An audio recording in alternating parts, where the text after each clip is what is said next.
Hi, I'm Aaron, your Houston Realtor with Epic Realty, and this is Social Psychology in Real Estate. Today we're going to talk about the social psychology concept of effective discounting in real estate. Stay tuned.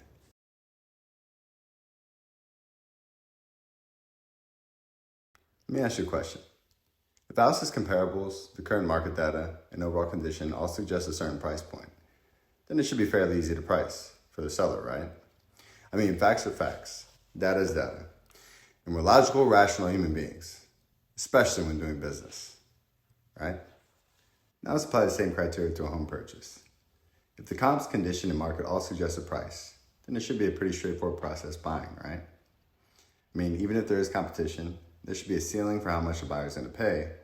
So theoretically, if the realtor guides the client properly, the buyer should never overpay or come in so low that the seller considers the offer an insult, right? Well, this would be true if emotions didn't play such a heavy role in decision-making, and thus real estate transactions. Before we discuss effective discounting, let's first talk about the principle of discounting in psychology.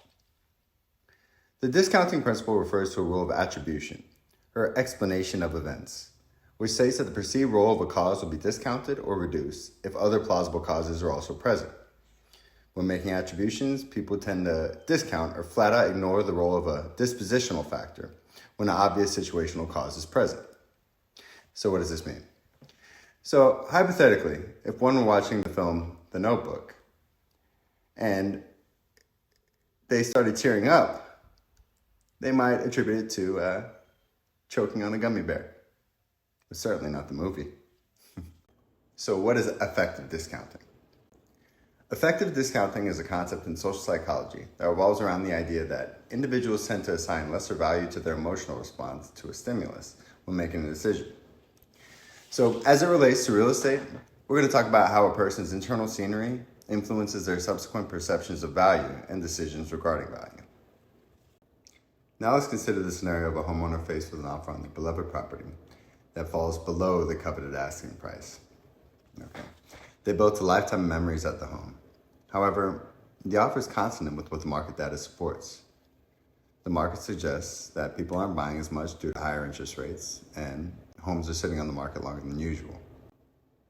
Let's also imagine that they have an idea of the dream home that they want, and it's expensive. They need every last dime from this sale to support their prospective future.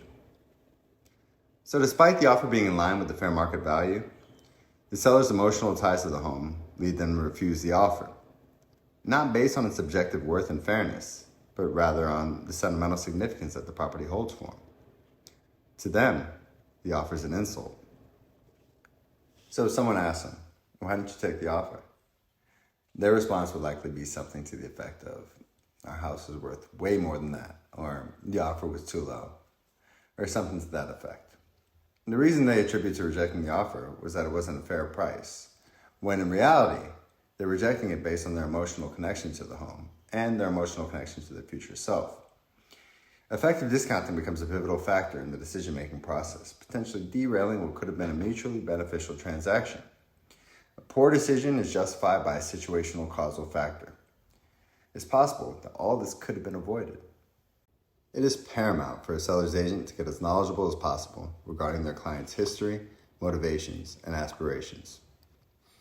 In this particular case, presenting data showing the listings that expired or were withdrawn due to improper pricing, juxtaposed with the properly priced homes that sold quickly at market prices or higher, should counter any pre-existing notions of price and clarify the market reality.